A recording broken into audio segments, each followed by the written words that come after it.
Cuidado con las emociones, fíense solo de la inteligencia y la razón. Bueno, este ha sido el discurso de los últimos 2000 años. Y ahora viene la ciencia y dice, no es verdad, sin emociones no se puede ni vivir ni decidir. En redes, en unos instantes, verán por qué.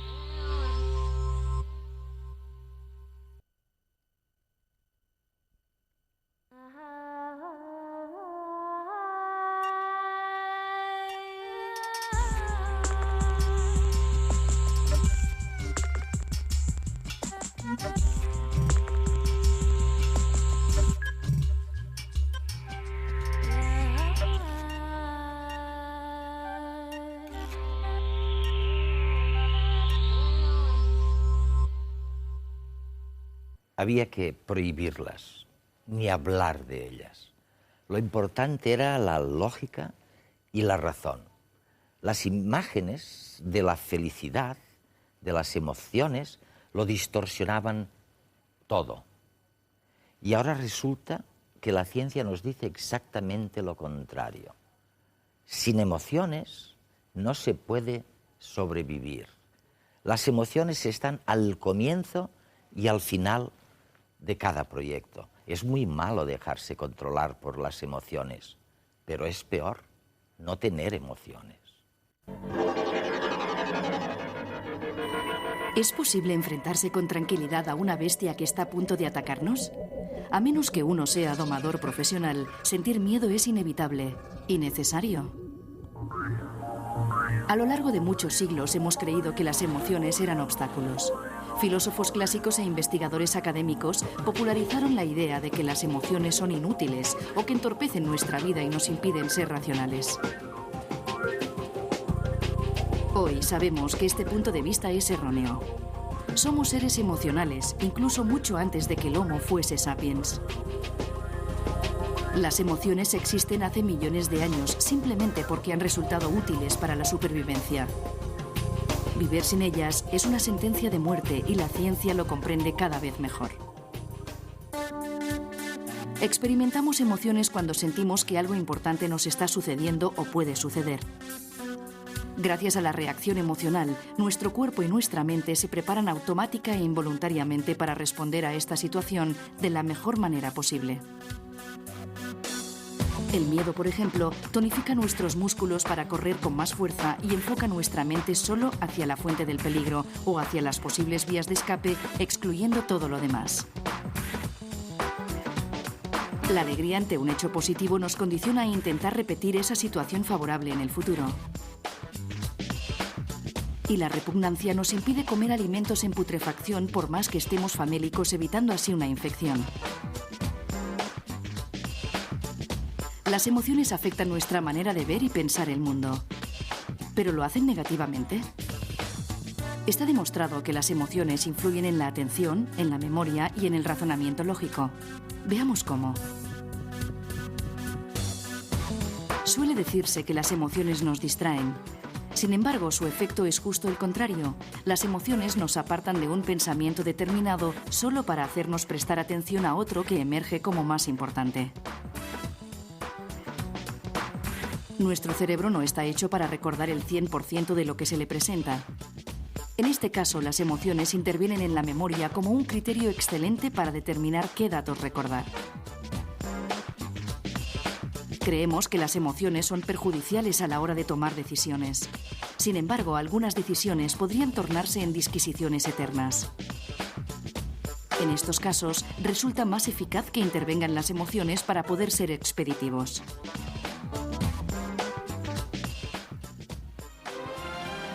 Un ser como el Capitán Spock de la serie Star Trek, muy inteligente pero carente de emociones, solo puede existir en la ficción. De hecho, la selección natural lo habría eliminado mucho antes de llegar a las naves espaciales. Hoy en día ya no convivimos con fieras salvajes, pero estamos habituados a coches que parecen conducidos por bestias. Necesitamos emociones no solo para sobrevivir al tránsito de la ciudad, sino también para tomar ciertas decisiones de manera eficaz, para comunicarnos y comprender a otras personas, y en definitiva, para asegurar la transmisión de nuestros genes.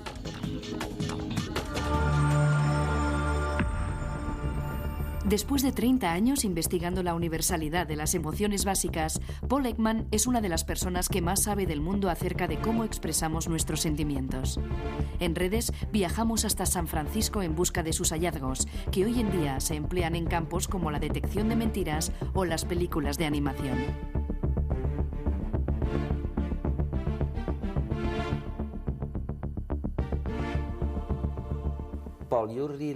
Paul, realmente eres un pionero. Hace 30 años a nadie le importaban las emociones y todavía menos las expresiones faciales de las emociones. Seguramente nadie se había ocupado desde Darwin y William James. Y tú llevas trabajando en esto 30 años. En realidad, 40 años. 40 años. El primer artículo que escribí fue en 1957. Dios mío, esto es mucho tiempo. Casi 50 años. Y realmente, lo que la gente siempre recordará es que en contra de lo que casi todo el mundo pensaba, tú sostenías que las expresiones faciales, la sorpresa, la ira, el asco... Eres bueno. Debería fotografiarte. Bueno, tú dices que son universales estas caras. Sí, empezamos pensando que no lo eran. Yo estudié a finales de los 40 y principios de los 50, cuando todo el mundo estaba muy influenciado por el punto de vista de Margaret Mead sobre el impacto cultural.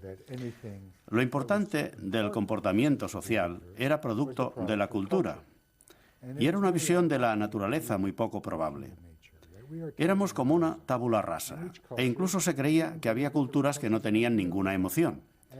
Las expresiones no existían porque eran un invento cultural, y yo también creía en esto. Y no acababa de creérmelo. Pero como me había educado en este sistema, pensaba que tenía que ser lo correcto. Pero conseguí que me financiaran un proyecto en el que tenía que investigar si las expresiones y los gestos eran universales o específicos de una cultura. Yo empecé pensando que demostraría lo que decía Margaret Mead, pero lo que encontré era justo lo contrario. De manera que soy un científico cuyos descubrimientos han cambiado mi forma de pensar. Pero resulta que son innatos y que ocurren en todas partes. Está claro que no podemos estudiar todas las culturas. Estudiamos 21 culturas que eran literarias y 2 culturas que no habían estado nunca en contacto con el mundo exterior.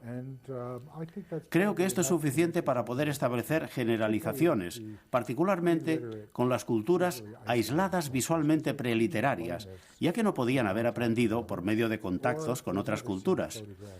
Y nunca habían visto fotografías, revistas, periódicos, televisión o películas. O sea que cuando se está allí se pregunta, ¿qué cara pondrías si te dijeran que se ha muerto tu hijo? Y ponen la misma cara que en cualquier otra cultura, es completamente convincente. ¿Y qué me dices de los gestos simbólicos? Darwin también tenía razón, ya que se aplica a la cultura. Esto, en Estados Unidos, quiere decir que eres el ganador. Pero en Rusia quiere decir amistad. Es decir, que tiene un significado completamente distinto. Los italianos hacen esto para el teléfono y nosotros no tenemos ninguno. En Alemania hacen esto para tener buena suerte y nosotros hacemos esto. Aquí tenemos un lenguaje corporal auténtico. Y la cara también es un sistema de señas. Y es el mejor que tenemos para las emociones. Un sistema de señas universales involuntarias. Es decir, que es muy valioso porque no lo hacemos a propósito.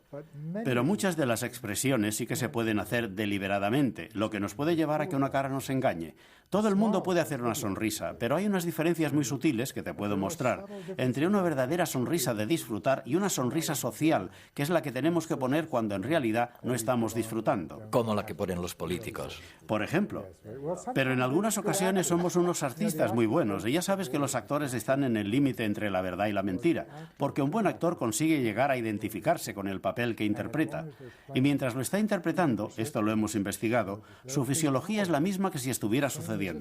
Esto sucede con los buenos actores, y es por esto que nos llegan a emocionar. Aristóteles dijo que nos emocionamos cuando vemos la tragedia, y llegamos a tener miedo porque lo que vemos no es una representación simbólica.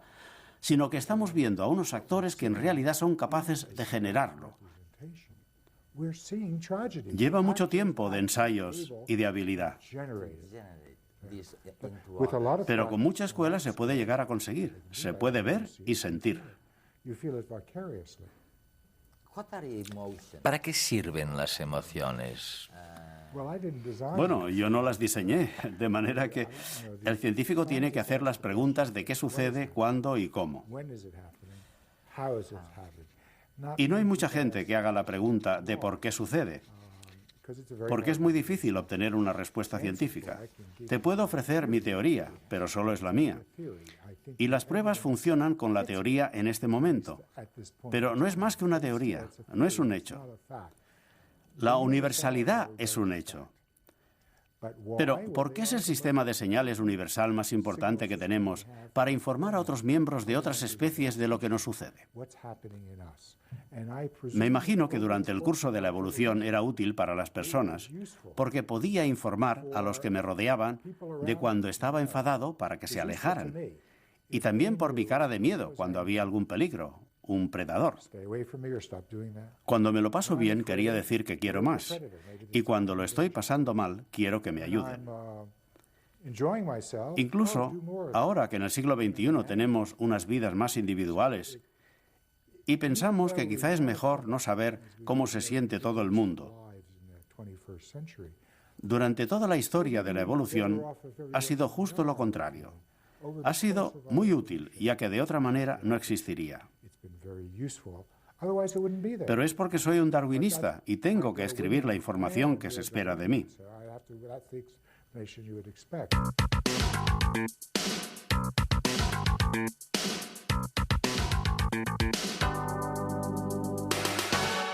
Los políticos hablan a los ciudadanos y por lo tanto necesitan encontrar un discurso que les permita llegar y ser recibidos de la mejor manera posible, ¿no? Por eso los políticos intentan encontrar empatías emocionales, sintonías emocionales que permitan después ser como una especie de puente hacia las nuevas ideas o hacia los mensajes políticos, ¿no? Sin este puente emocional es muy difícil hacer política hoy, ¿no? Y para ese puente emocional, el conjunto de recursos de imagen, gestos, movimientos, posturas, tono, timbre, son determinantes, ¿no? Porque las emociones se construyen así, ¿no? Con movimientos, con gestos, con tonos de voz.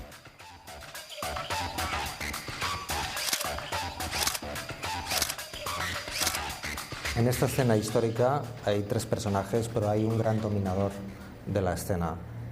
Es Arafat, que con su gesto siempre lleva la iniciativa, con su firmeza de posición y de postura, consigue girar toda la situación y todos los personajes hacia él, ¿no? En la escena hay un detalle interesante y es que Rabin lleva los papeles de su discurso arrugados en su mano izquierda, que es un gesto de inseguridad y de timidez y también de desconfianza.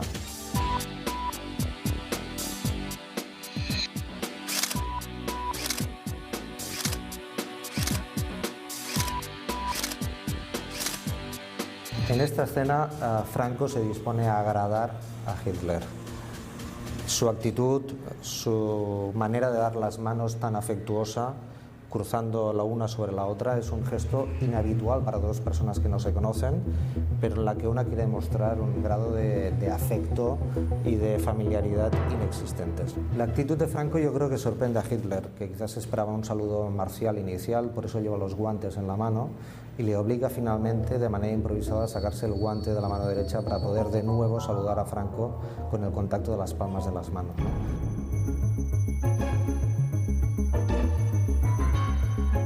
En su intención de agradar, Franco es consciente de la gestualidad militar hitleriana, ¿no?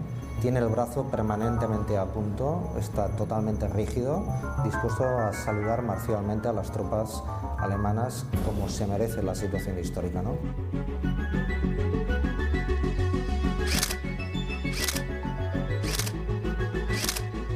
Hay un elemento en esta secuencia que es la distancia entre los cuerpos, es decir, la distancia que, por ejemplo, hay entre el presidente Barroso y Blair, y entre Blair y Bush, es mucho mayor que la que tienen, digamos, Bush y Aznar, ¿no? Las distancias, digamos, en la posición de una fotografía marca también los grados de proximidad y de sintonía. La secuencia también nos ofrece la sonrisa de Aznar, ¿no? No es tanto una sonrisa, sino una posición facial de máscara, de protección y de distancia respecto a cualquier situación que le permita protegerse, ¿no? Paul, si existe de veras una expresión facial ideal que exprese la agonía y la tristeza, ahí la tenemos, ¿eh? Sí, es muy intensa y probablemente no podría serlo más. Pero si pensamos en las circunstancias de esta pobre mujer, se acaba de enterar de que habían encontrado el cuerpo de su hijo, un adolescente. Durante meses se había dado por desaparecido, pero ella todavía tenía esperanza de encontrarlo vivo. Sin embargo, lo habían secuestrado, torturado y matado. Ella tiene, como la tendría cualquier madre, una angustia tremenda. Y por supuesto no hace falta entrar en los pequeños detalles. Cualquiera puede verlo, ya que todo está marcado en su cara. Las cejas que se levantan en ángulo. Este es el signo más fiable de la tristeza. También se puede ver cómo las mejillas se levantan y los labios están estirados y arqueados, como si estuviera gritando. Yo creo que en este momento estaba llorando y la barbilla también está elevada. Podemos ver también aquí una versión reducida de su cara, que debe ser un familiar o alguien que pasaba. Incluso esta imagen hace que nosotros también nos pongamos tristes, ya que el mensaje, la función de la angustia, es decir, que se necesita ayuda y que alguien nos conforte. En este momento está desesperada. Y después te enseñaré también el signo sutil que señala el comienzo de la angustia, o que se la está intentando esconder, pero aquí está completamente desarrollada y descontrolada. Veamos estos detalles que muestran la tristeza cuando ya ha empezado, pero todavía no es evidente.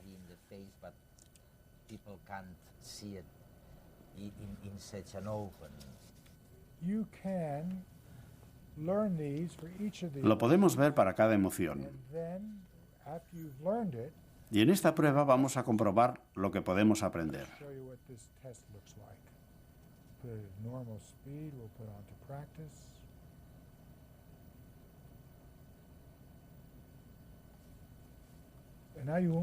Ahora aparecerá una imagen, pero yo no sé cuál es.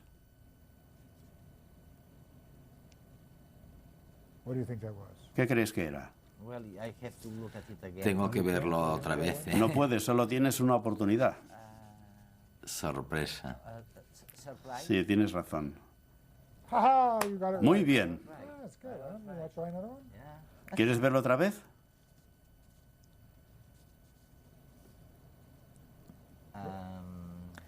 Pues no sé. ¿Cómo lo llamarías eso? Asco. ¿Quieres verlo otra vez? Vamos a ver. ¿Sorpresa de nuevo? No. Ahora aparece la respuesta correcta, enfado, y la vuelve a mostrar. Cuando se hace esta prueba se puede ver cuando se ha acertado o no. Y después de haber hecho unos cuantos se pueden identificar en un momento.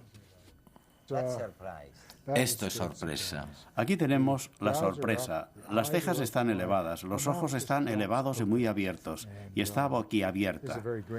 Esta es una fotografía con mucho grano de un periódico. El fotógrafo no esperaba tomar la foto de una mujer cayéndose. Estaba haciendo acrobacias en lo alto de un edificio y él la estaba enfocando cuando ella perdió el equilibrio y se cayó. Obtuvo un premio de fotografía y, por cierto, ella sobrevivió a la caída.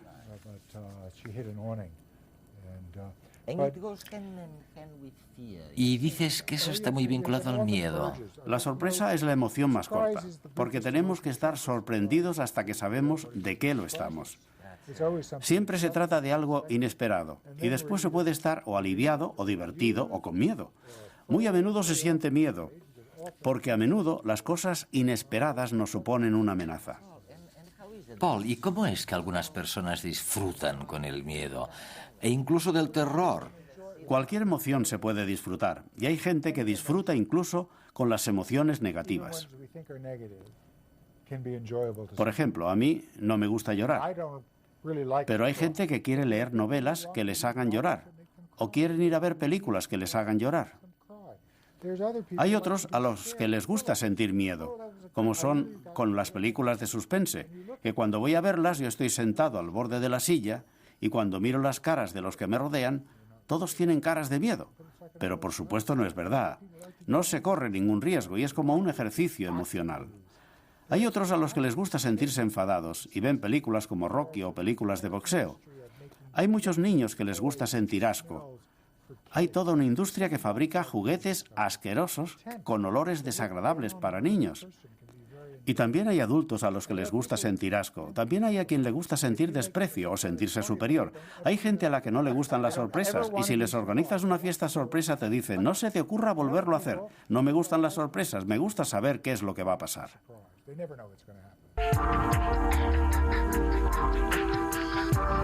Las emociones nos dominan. El legado genético que hemos heredado determina nuestras reacciones ante situaciones concretas. Son las emociones innatas. Sin embargo, a lo largo de nuestra vida también aprendemos a emocionarnos ante determinados estímulos y estos quedan grabados en nuestro cerebro. Es la memoria emocional, un resorte que se activará en situaciones concretas. Con cada estímulo que desencadena una emoción se crean nuevas conexiones entre un grupo de células en nuestro cerebro. Es una especie de asamblea celular que retiene el aprendizaje emocional. El conjunto de todas estas asambleas celulares forma la base de datos que contiene todo lo que nos emociona. Y aunque es fácil añadir datos, borrarlos es muy complicado. Por eso es tan difícil controlar totalmente nuestras emociones.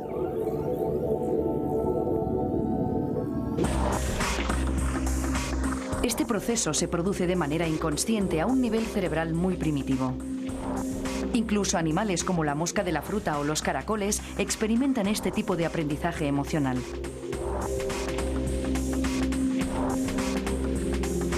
Pero solo si el organismo posee un cerebro suficientemente evolucionado será consciente de la emoción que está sintiendo.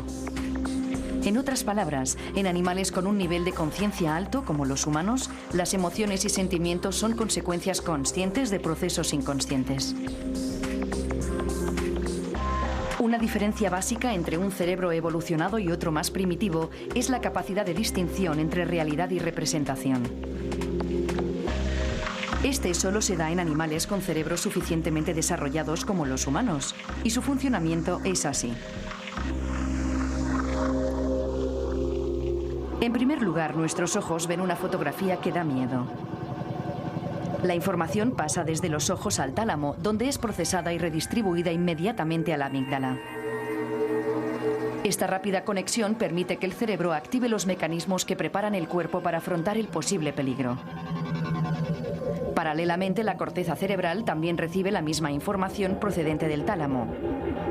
Esta conexión se produce más lentamente y la corteza tiene más tiempo para analizar el mensaje detenidamente. Así puede determinar que no existe el peligro, ya que tan solo se trata de una fotografía. De nuevo, esta información, una vez analizada, se transmite a la amígdala. Como la corteza ha determinado que es una falsa alarma, la respuesta de miedo se detendrá. Pero como en todo lo demás, nuestros genes también condicionan este proceso.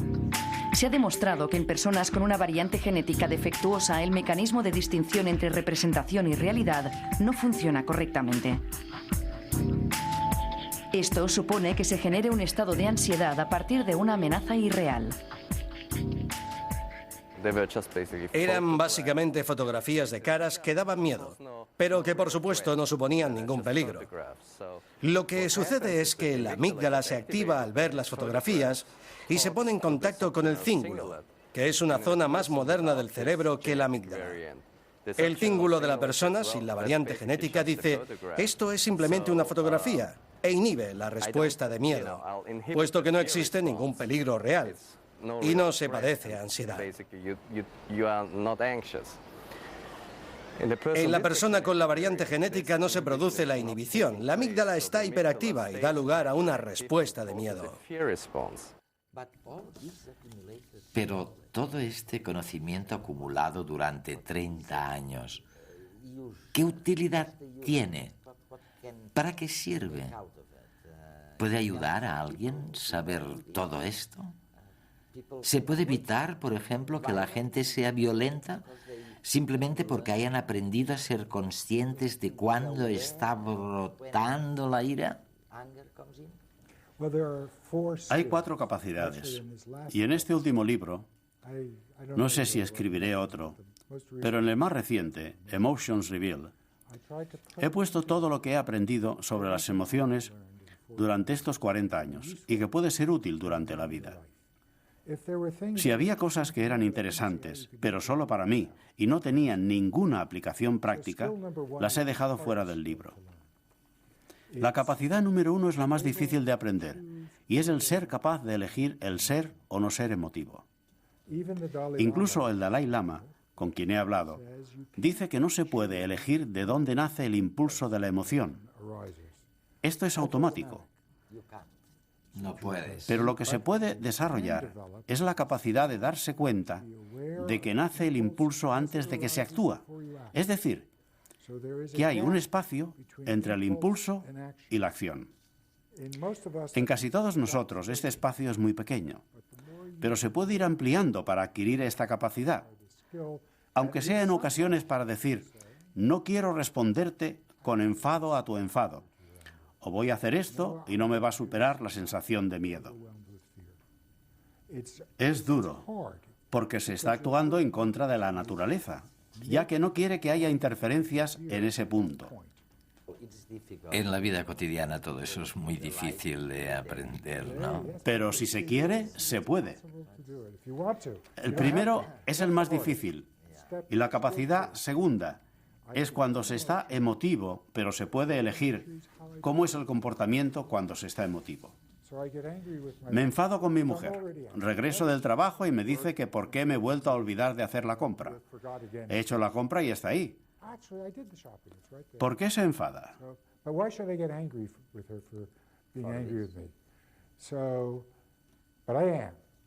¿Cómo voy a comportarme para expresar mi enfado de forma que maximice la utilidad del enfado para ella y para mí?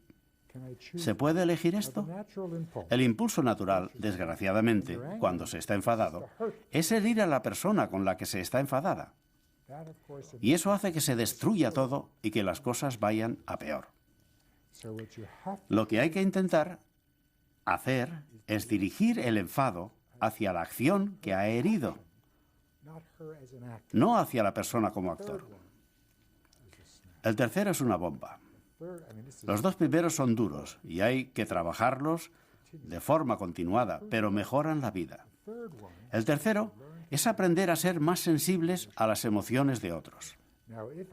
Si tengo una emoción que es completamente visible en mi cara o en mi voz, no hace falta aprender a reconocerla. Pero a menudo las emociones se esconden o son tan sutiles que no se ven. Y yo tengo la herramienta, que ya hemos visto, que enseña a todo el mundo a reconocer esto y a saber automáticamente cómo se siente la otra persona, incluso si ellos no saben cómo se sienten. Es increíble. Una información que se puede ver en la micro. Eso es, en la microexpresión facial. Y luego está la última capacidad, a la que en la época en que escribí el libro no le di mucha importancia. El libro se publicó en 2003, y esto quiere decir que yo lo entregué a la editorial en 2001, que es cuando sucedió el 11 de septiembre. Y en la actualidad trabajo casi por completo y aplico mi trabajo a la seguridad nacional, para intentar disminuir el número de errores que se cometen cuando se hacen los interrogatorios y las investigaciones, y para aumentar la exactitud. ¿Habías pensado alguna vez durante estos 30 años, cuando empezaste a estudiar las expresiones faciales de una tribu en el Pacífico, que acabarías siendo un valor activo para la seguridad nacional? No, nunca lo pensé. Y las aplicaciones de este trabajo son impresionantes. He sido consultor de las 3 empresas más importantes de animación en este país: Disney, Pixar e Industrial Light and Magic. He formado actores y he rechazado la petición de algunos políticos para hacerlos más creíbles. Y mi trabajo se ha utilizado en un contexto médico para evaluar a pacientes que están en riesgo de sufrir enfermedades coronarias. Esto quiere decir que la cara, las emociones, se aplican en todas partes y en todo lo que importa. Y lo que he hecho es abrir y revelar cómo funciona.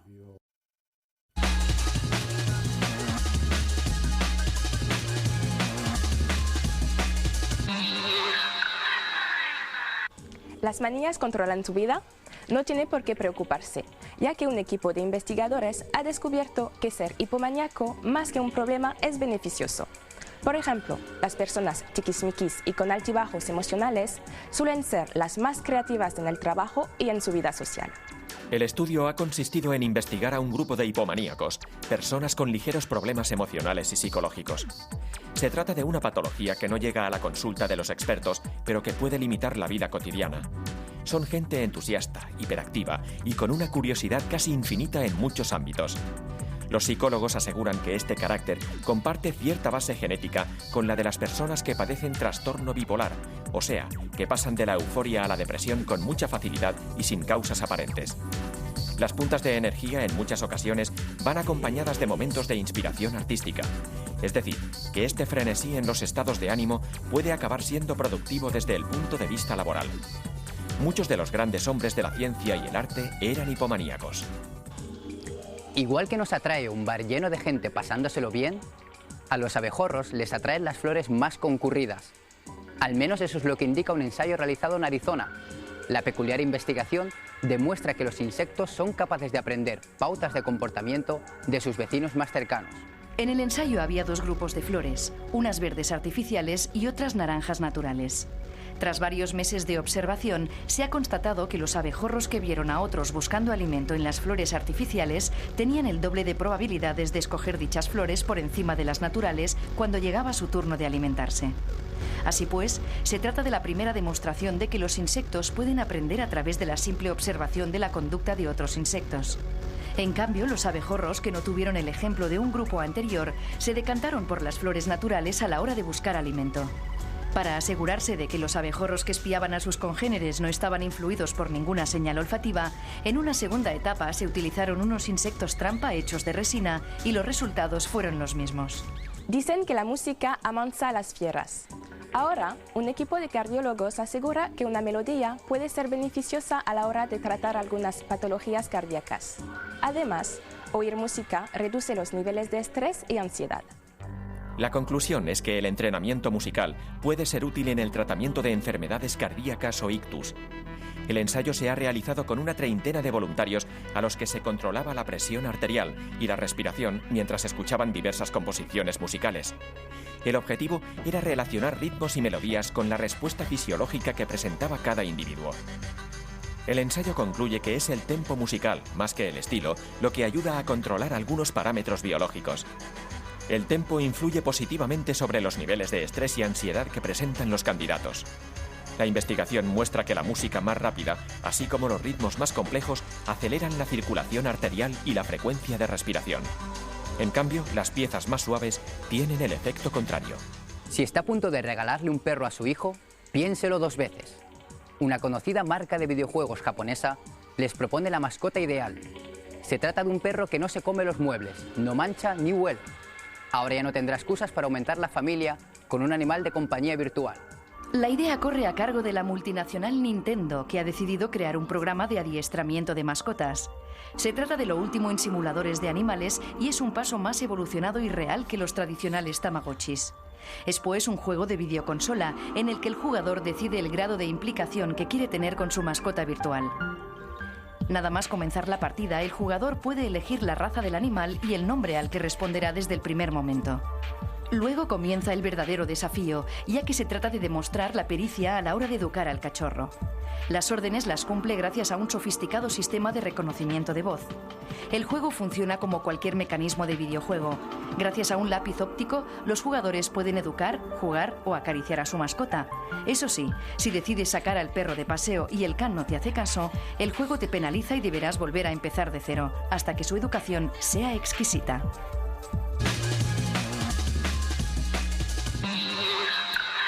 Claro que están en la segunda parte de Redes, un programa que esta vez dedicamos a las emociones y no lo hacemos con interrogantes. Decimos para qué sirven las emociones. Y la verdad es que, díganme quién de ustedes no ha oído alguna vez de alguien que dice de un tercero, es un desastre, no sabe controlar sus emociones. Y bueno, la importancia que tiene el controlar sus emociones, pero casi nunca hablamos de la importancia que tiene también no tener emociones. A veces es mucho peor no tener emociones que no saber controlar nuestras emociones. Bueno, determinados tipos de psicópatas es gente que no tiene emociones. A pesar de que vosotros decís los dos que las emociones son universales y que están en todas partes, en todas las culturas. Serán 5, 6, 7, no sé, pero todo el mundo tiene las mismas emociones. Nace con un grupo de emociones que son congénitas. ¿Sí o no? Jaime. Bueno, lo uno no está reñido con lo otro, lo que se decía al principio. Efectivamente, todos nacemos con una serie de capacidades y entre esas capacidades está una extraordinaria capacidad expresiva que el niño desde el primer momento de la vida nos demuestra. Los músculos que, por ejemplo, nos permiten realizar expresiones faciales universalmente reconocibles como prototipos de emociones distintas, se encuentran ya perfectamente desarrollados, o sea, en sus puntos definitivos de inserción, en torno a los 3 meses de edad embrionaria. Y los nervios que controlan estos músculos también aproximadamente a esa misma edad. A los 3 meses de edad embrionaria, efectivamente. Y la movilidad, por lo tanto, que tiene ya desde el nacimiento un niño es comparable. Se ha destacado una única excepción a la que tiene un adulto.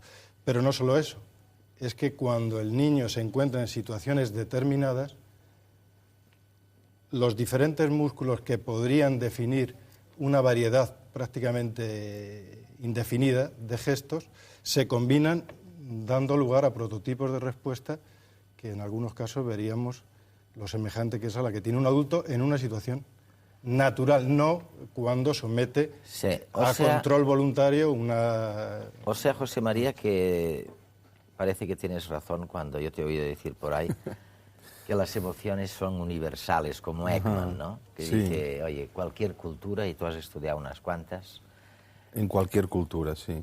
Lo que ocurre es que, en cierta manera, Eduardo, aquí nos encontramos con uno de los límites del lenguaje y no estaría mal que los que trabajamos en esto, te lo digo para animarte también, Jaime, sin ningún complejo acuñáramos los neologismos necesarios para referirnos a otras dimensiones existenciales, ¿no?, del ser humano. Entonces, a partir de mi observación, yo estoy llegando a la conclusión que por un lado están las emociones, lo que ahora estamos hablando, ¿no, Eduardo? Las 6 o 7... Yo creo que tenemos 7, de Darwin, no más. Vamos, sí.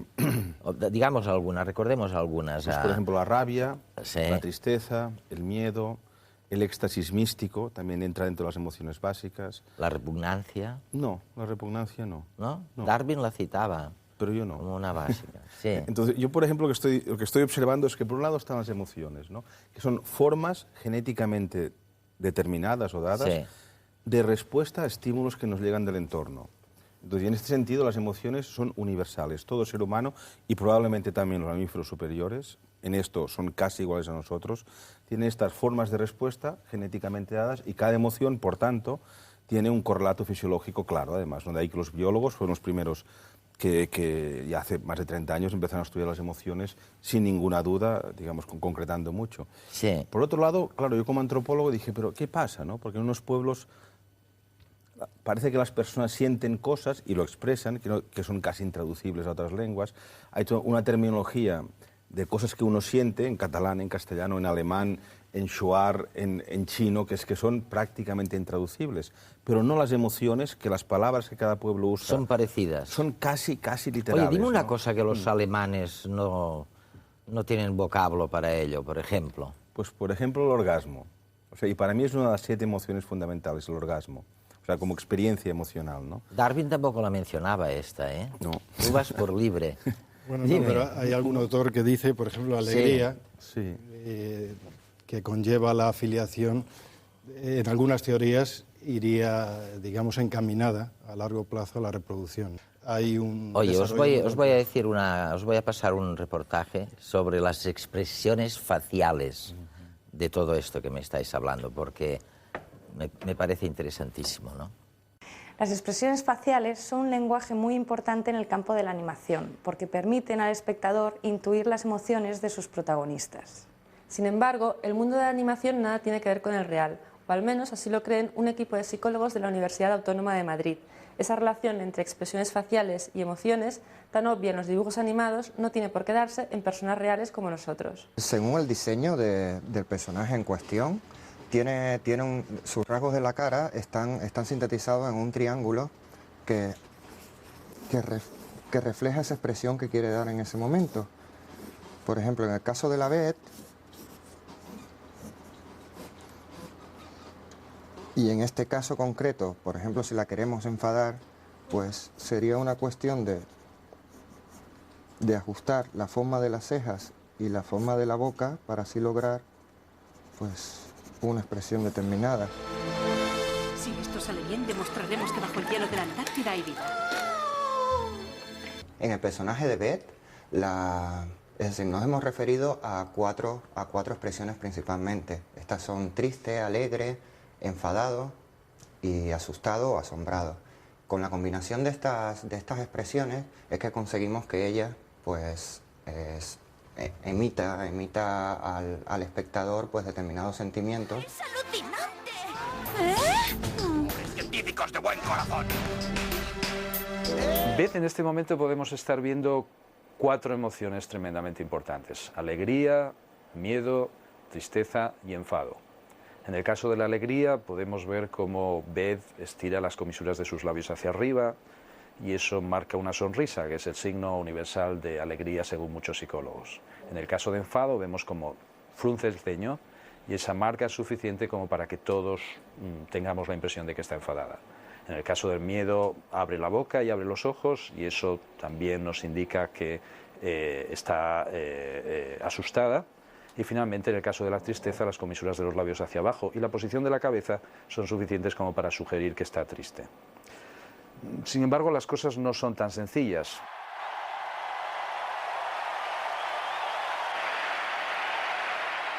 Este es un caso típico, es una atleta española, acaba de comprender que ha ganado una importante competición, ha logrado una medalla histórica. Su expresión es todavía ambigua, es una expresión que carece realmente de significado, hasta que en un momento determinado reconoce a alguien entre el público, y es justo en ese momento cuando nos encontramos con la expresión de alegría que se considera prototípica y técnicamente correcta. Medalla de plata para Carolina Pascual. Su expresión no solamente está relacionada con la emoción que sin duda está sintiendo, sino con el reconocimiento social. Normalmente cuando un lego habla sobre los toreros o piensa sobre los toreros, se imagina que está sintiendo miedo. Pero sin embargo, en el mismo momento en el que están toreando, están en una situación de lo que técnicamente hablando hoy día en psicología se llama flujo. Flujo es una forma de felicidad. Su expresión en ese momento es la que podemos ver en la pantalla. Es una expresión en la que la boca hace una especie de trompeta y que se caracteriza por algo que realmente no hemos encontrado en ningún otro contexto, salvo en casos muy exóticos como por ejemplo la danza haka entre los maorís o los niños en determinadas situaciones muy precisas. Kill.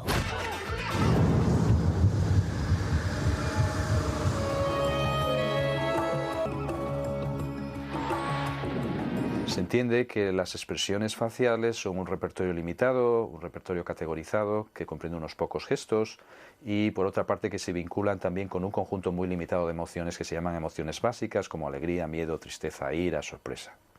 Nuestro punto de vista es distinto, coincide con ese punto de vista en que indudablemente las expresiones cumplen una función evolutiva, pero el vínculo entre expresión y emoción, incluso desde una perspectiva evolutiva, es probablemente mucho más complejo de lo que dice la teoría más popular en psicología.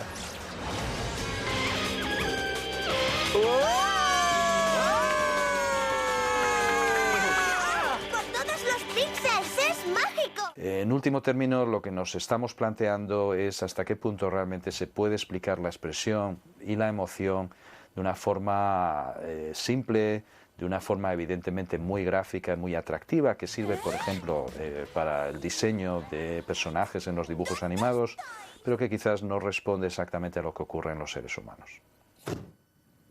Genial. Oye, José María y Jaime, la gente dice la cara es el reflejo del alma. ¿Eso dicen? ¿O la mirada es el reflejo del alma? Pues toma la mirada, pero la expresión es un poco... ¿Es o no es? No sé, es que en mi opinión no es que la cara, como dices Eduardo, sea el reflejo del alma, sino que forma parte del alma.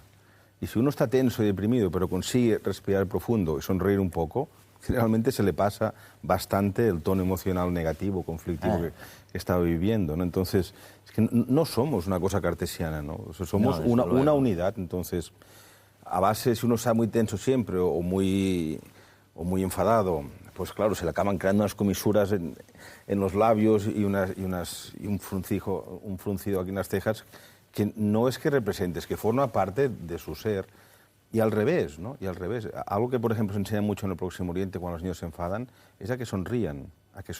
Cuando se enfadan. Sí, o sea, que ganen ellos la batalla contra el enfado sonriendo. De las emociones o nadie hablaba o todo el mundo hablaba mal. Oh, no, eso sea en Occidente. En Oriente, no, de acuerdo. En Oriente hay una larguísima tradición milenaria de educación emocional. Fuera. Y los científicos, la comunidad científica, no os habíais metido en eso, pero hasta hace nada. Hasta hace 20 años, sí. Y hasta menos, ¿no? Entonces yo digo, oye, ahora resulta, me estáis descubriendo que las emociones son importantísimas. O sea que yo llego a ver que no hay ningún proyecto que llegue a buen término, que no tenga una emoción al comienzo. Y ahora estamos viendo que a la hora de decidir, al final del proyecto, tampoco sabes decidir si no es emocionalmente. Y que cuando la gente, el vecino, nos dice, no, es que lo he mesurado muy bien, lo he estudiado fantástico, he puesto los argumentos a favor y los argumentos en contra, y al final he tomado una decisión lógica, racional, de lo que me doy cuenta es que es mentira, que es una patraña. O sea que esta decisión al final tiene una componente emocional también, y si no, no hay decisión. Claro, de hecho, las personas creamos redes emocionales, yo hago lo de redes por el programa, sobre las cuales nos movemos, ¿no? Y uno trabaja y hace pactos con quien le es fraternalmente cercano o hacia quien tiene una simpatía profunda, y entonces lo otro funciona más fácilmente. Pero las redes sociales, en ese sentido yo discrepo mucho del marxismo, no tienen que ver con alcanzar medios de producción o situaciones sociales más favorables, sino las redes sociales se crean sobre las emociones. Oye, me dice Jaime, es que estoy recapitulando, que no se aprende lo de mentir. Sí se aprende. Se aprende. Sí, cómo no. O sea, el engaño se aprende como expresión. Precisamente, digamos, lo que hace la cultura es enseñarnos unas reglas digamos, de expresión, de tal manera que uno aprende en cada contexto que es más adecuado expresar y naturalmente también aprende así a disociar un sentimiento de la propia expresión. O sea, aprendemos el engaño. Os voy a pasar un reportaje que habla un poquito de esto. ¿Qué expresa el cuerpo del otro? ¿Nos transmite la misma emoción con su rostro y con su cuerpo? ¿Somos capaces de detectar el engaño cuando observamos la expresión corporal? ¿Qué sucede en nuestro cerebro cuando nos engañan? Hasta ahora las emociones han sido estudiadas a partir de la expresión facial y de forma estática. Llegados a este punto, me gustaría saber la importancia de la información dinámica y por eso utilizo vídeos. Hay entonces un desarrollo en el tiempo y creo que es algo importante que debemos investigar. Quizás el cuerpo expresa informaciones diferentes de las del rostro, o incluso informaciones que pueden falsear el juicio del observador. Porque si fuéramos constantemente coherentes con lo que expresamos, seríamos demasiado previsibles. Y mostraríamos, por tanto, una cierta fragilidad.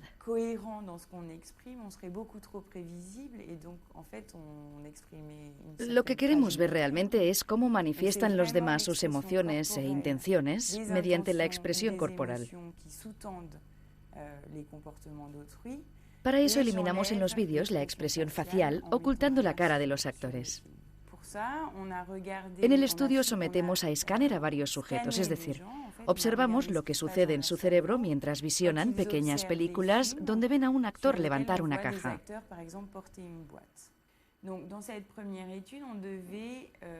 En este primer estudio tenemos que juzgar las expectativas del sujeto. Es como si yo le pidiera a usted no sé si este vaso está lleno o vacío. Puedo coger este vaso con naturalidad o puedo mostrar sorpresa y tener una cinética diferente de la normal porque estoy sorprendida. Los actores son a veces engañados en cuanto al peso de la caja que van a levantar y sus movimientos corporales muestran su sorpresa.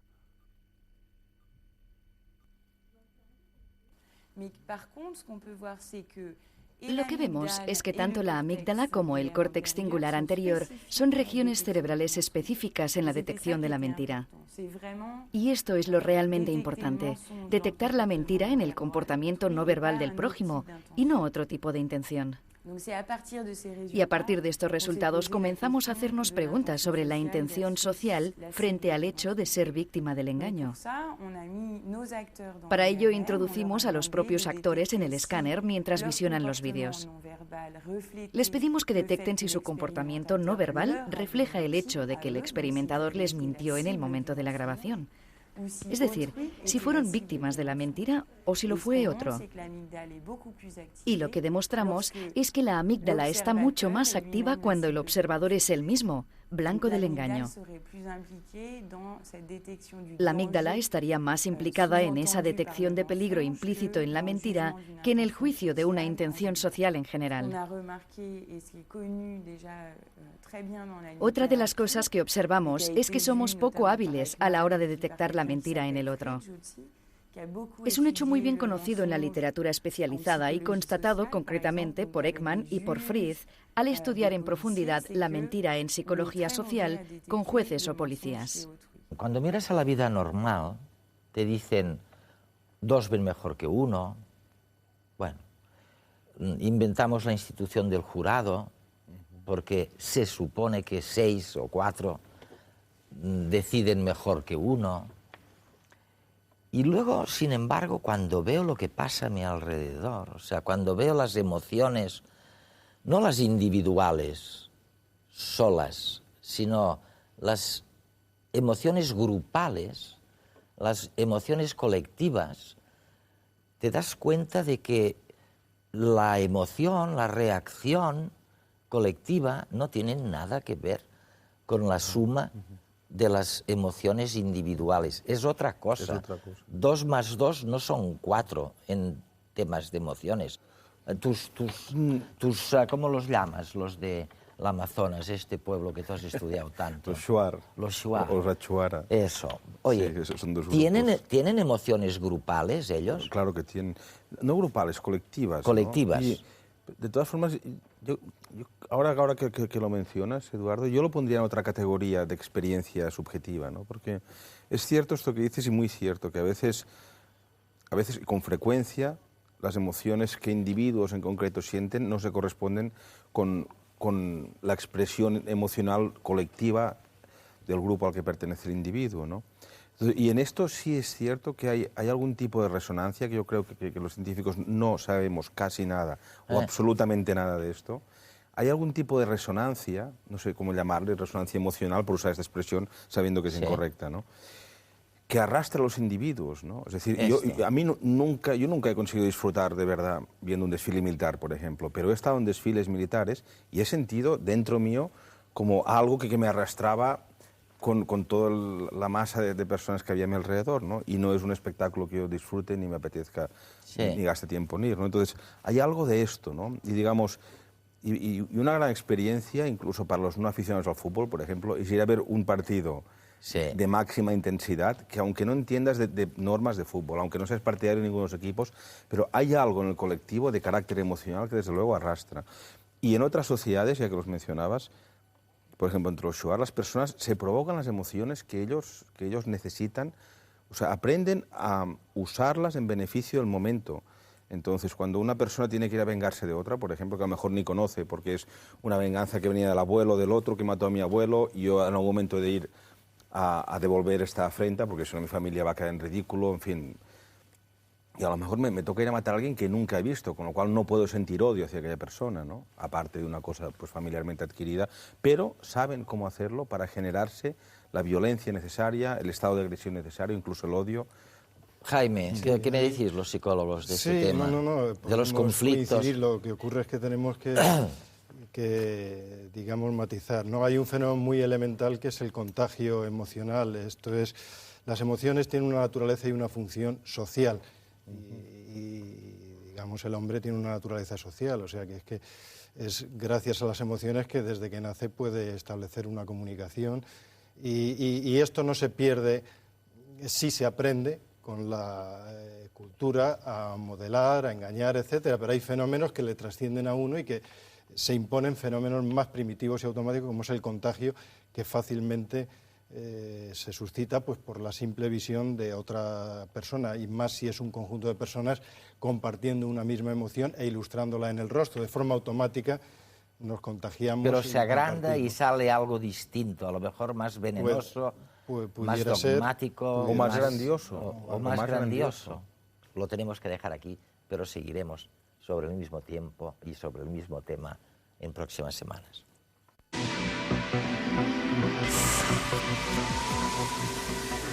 Esta temporada, el concurso La Cuestión de Redes os propone un viaje al futuro. ¿Te atreves a imaginar cómo será el mundo en el año 2105?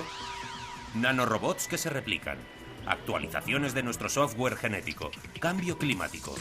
¿Cómo afectarán a nuestra vida cotidiana, a nuestra manera de relacionarnos? Puedes responder con un texto o con un formato audiovisual. Consulta las bases del concurso en nuestra página web. Atrévete a ser creativo sin olvidar el rigor. Nuestros horizontes se amplían exponencialmente. ¿Cómo te imaginas el mundo dentro de 100 años?